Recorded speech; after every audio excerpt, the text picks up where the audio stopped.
वैशाली आभाळे एक डाव कवितेचा या कार्यक्रमात आपले हार्दिक स्वागत करते। मागील एपिसोड मध्ये आपण शिंदे सरांची एक कविता ऐकली। आज आपण आभाळे सरांचीच एक कविता ऐकणार आहोत।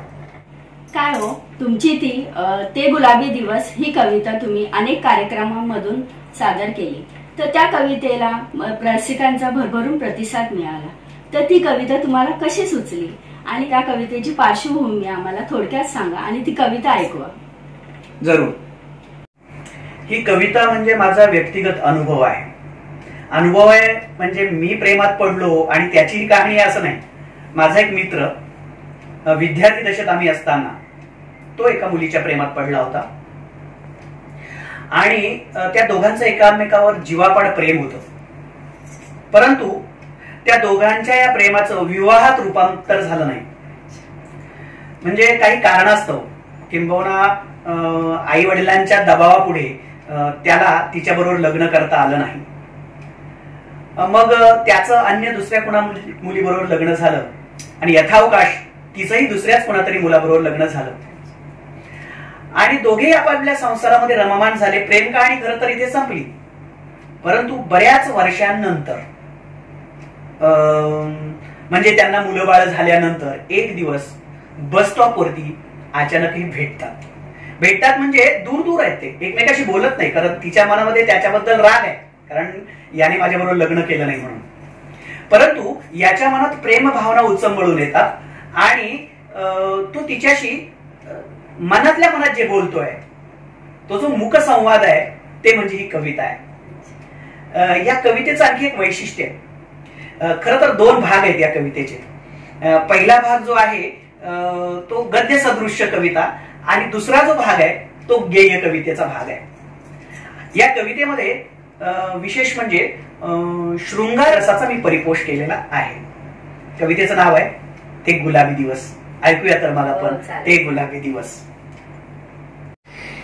शरद ऋतू, निरभ्र आकाश, बस स्टॉपवरील एक भर दुपार, मी तुला पाहिले आणि तू मला, मग चक्रीवादळ उठणारच की, पण वावटळीत सापडू नकोस, पालापाचोळ्यासारखी उडू नकोस, पण वावटळीत सापडू नकोस, पालापाचोळ्यासारखी उडू नकोस, तू फक्त आठव ते गुलाबी दिवस। तू तिथेच तुझ्या नवऱ्याजवळ गच्च उभी राहा आणि मी माझ्या बायकोजवळ स्तब्ध। क्षणभर असं वाटलं ना माझ्या बायकोच्या जागेवर तू असायला हवी होतीस। मलाही वाटलं तसंच काहीच, पराभूत गुंजाप्रमाणे ढासळू नकोस, डोळ्यातल्या सरींनी कोसळू नकोस, पराभूत गुंजाप्रमाणे ढासळू नकोस, डोळ्यातल्या सरींनी कोसळू नकोस, तू फक्त आठव ते गुलाबी दिवस। सांगितलं ना डोळ्यांना पदर लावू नकोस, सांगितलं ना डोळ्यांना पदर लावू नकोस, कचरा गेला असं खोटं कारण सांगू नकोस, तुझ्या अश्रूंची ताकद माहित नाही तुला, त्यांच्या ठिंग्यांनी तुझा नवरा पेटेल आणि थेंबा थेंबानं मी विजेल। कोरड्या डोळ्यांनी उभी राहा, तिरक्या नजरेनं मला पहा, कोरड्या डोळ्यांनी उभी राहा, तिरक्या नजरेनं मला पहा आणि मग आठव ते गुलाबी दिवस। बसमध्ये पहिल्यांदा भेटलीस आणि थेट काळजात घुसलीस, बसमध्ये पहिल्यांदा भेटलीस आणि थेट काळजात घुसलीस, आजपर्यंत घट्ट रुतलीस, निघतही नाहीस आणि सलतही नाहीस। माझ्यासाठी जागा धरायचीस, चक्क कंडक्टरशी देखील भांडायचीस। मी दिसलो की तुझी लगबग, नसलो की तगमग, दूर बसलो की तुझे डोळे पाणवायचे, गर्दीची भिंत छेदत मलाच खणवायचे। बघ आठव ते गुलाबी दिवस। नवऱ्याच्या हातातील तुझे हे हात रोज माझ्या गळ्यात घालायचीस, जणू बकुळ फुलांना माळेत गुंफायचीस। कसे चुंबावे ते करपाश, ओठांना ठाऊक नव्हते, ओठ वेडे तेव्हा माझे, आजच्या एवढे भाऊक नव्हते। पश्चातापाने मुठी आता आवळू नकोस, भलत्या कल्पनांनी चावळू नकोस, फक्त आठव ते गुलाबी दिवस। देवळात कधी आली नाहीस पण पायरीवर बसायचीस, डोंगर कधी चढली नाहीस पण पायथ्याला मात्र रेंगाळायचीस। पूर्ण सिनेमा कधी पाहिला नाहीस पण बाल्कनीतला काळोख शोधायचीस, कारण मी असायचो सोबतीला। आठवतंय ना? आठव ते गुलाबी दिवस। तू शब्दांनी बोल माझ्याशी असं कुठे म्हटलंय मी तुला, केव्हापासून माझ्याशीच तर चालू आहे तुझा संवाद। बघ त्याच्याकडे, हो हो, तुझ्या नवऱ्याकडे. त्याला वाटतंय तुझी माझी ओळख नाही. सांग त्याला, 2 बस सोडल्या तेव्हापासून किती भूतकाळ सोडलाय आपण. त्याला बिचाऱ्याला काय ठाऊक या मुक संवादांचे किती रियाज केलेत आपण. तेव्हा जर मी थोडं केलं असतं धाडस, तर आज तू माझ्या शेजारी उभी असतीस. तेव्हा जर मी थोडं केलं असतं धाडस, तर आज तू माझ्या शेजारी उभी असतीस, माझ्या लेकरांना कडेवर घेऊन. खरंय ना? आठव ते गुलाबी दिवस. माझ्या बायकोकडे नको संशयाने बघू. माझ्या बायकोकडे नको संशयाने बघू. तुझी माझी प्रेम कहाणी खूप वेळा सांगितलीये मी तिला, तरी तिचा माझ्यावर खूप जीव आहे. अगदी जानकीचा रामावर होता तेवढा. वादळ आता वाढू लागलंय, आठवणींच्या तारा छेडू लागलाय. वादळ आता वाढू लागलंय, आठवणींच्या तारा छेडू लागलाय. काळजातला चोर कप्पा आता दडू नकोस, बेभान उडणाऱ्या पदराला अडवू नकोस. तू फक्त आठव ते गुलाबी दिवस. केवड्यावर खेळणाऱ्या सापासारखी तुझी वेणी, केवड्यावर खेळणाऱ्या सापासारखी तुझी वेणी आजही कासावीस होते ना मला बघून. विचार त्या चिंचेच्या झाडाला, वृद्ध आंब्याच्या खोडाला फक्त मीच बांधला होता तुझा आंबाडा. त्या आंबाड्यातच आवळला गेलाय ग गळा, त्या आंबाड्यातच आवळला गेलाय ग गळा. सैल कर जरा गाठ, मुक्त कर मला. शरदाच्या चांदण्यात ज्योत जळत आहे, चांदण्यांच्या चटक्यांनी चंद्र पोळत आहे. संपवून टाक हा जीव घेणा खेळ. तुझ्या नवऱ्याशी ओळख करून दे, माझ्या बायकोशी परिचय करून घे. तुझं माझं पावित्र्य कळू दे त्यांना. तू म्हणशील कशाला जुन्या गोष्टी उकरतोस, तू म्हणशील कशाला जुन्या गोष्टी उकरतोस, मोडलेल्या छपराला शेकारतोस. विसरून गेले मी तुला. मला सांग, रंग विसरतो का ग कधी पाकळीला? मला सांग, रंग विसरतो का ग कधी पाकळीला? पिळी पडलेला असतोच ना अलग झालेल्या वेळीला. मग आठवणींना का करतेस प्रतिबंध? पोटात तर पाप नाही ना आपल्या, मग कशाला कुणाला भीतेस? तू फक्त आठव ते गुलाबी दिवस. आठव ते गुलाबी दिवस. खूप मस्त. हे झालं गद्य काव्य, म्हणजे कवितेचा पहिला भाग. आता दुसरा भाग जो आहे ते गेय कवितेचा भाग आहे. ती गेय कविता आहे, म्हणजे ती एक स्वतंत्र कविता सुद्धा होऊ शकते. जेव्हा त्याला असं कळतं की किंवा समजतं की ती म्हणते मी तुला विसरून गेले, कारण राग आला, त्याने लग्न केलं नाही आपल्या बरोबर.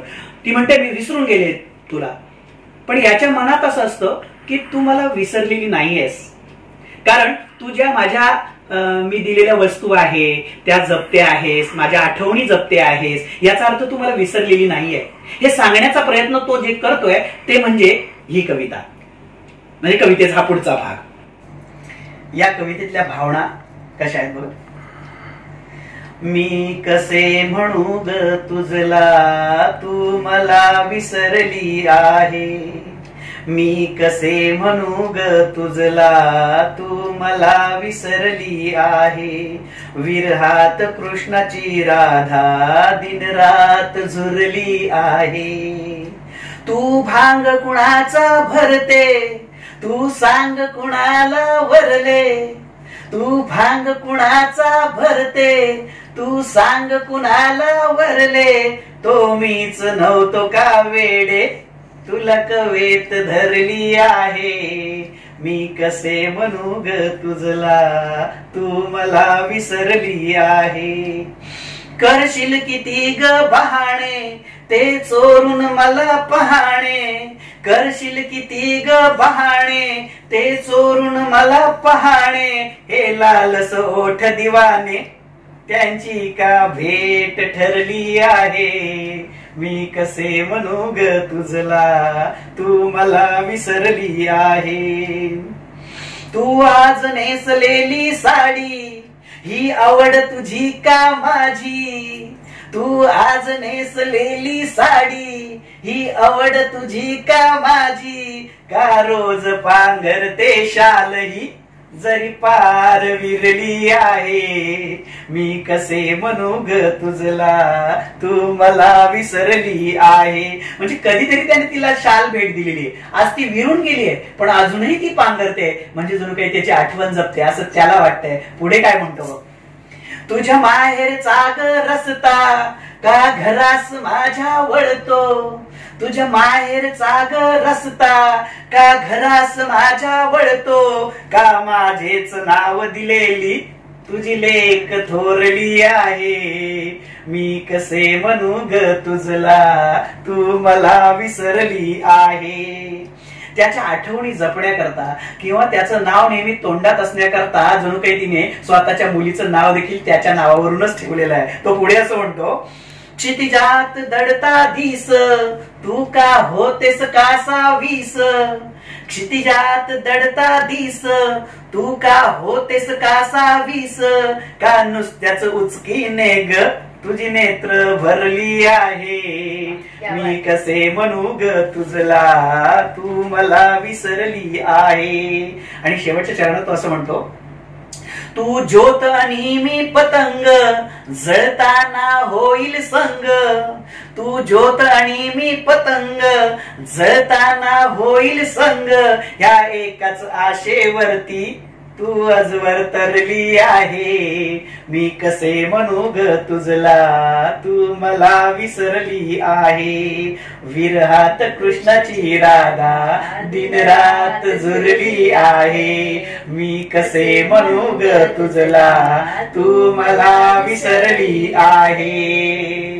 या कवितेला खूप तरुणांकडून प्रतिसाद चांगला मिळाला. खर तर आणखी एक कविता आहे माझी, मनात सगळं साचलेलं, आणि तुला कल्पना आहे की ही कविता तुझ्या मैत्रिणीने ऐकल्यानंतर तिने आपल्याला सहकुटुंब जेवायला बोलवलं आणि सागर संगीत जेवण झाल्यानंतर दोघा नवरा बायकोनी ती कविता ऐकली आणि ओक्साबोक्षी रडले. खर तर पुढच्या कार्यक्रमामध्ये आपण ती कविता ऐकू. आता मात्र आज ही कविता खास माझा एक जुना विद्यार्थी आहे अशोक खैरनार, त्याने आग्रह धरला होता, त्याच्यासाठी आपण ही कविता म्हटलेली आहे.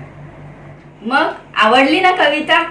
पुढील एपिसोड मध्ये सरांनी उल्लेख केलेली कविता जरूर ऐकूया. तोपर्यंत धन्यवाद.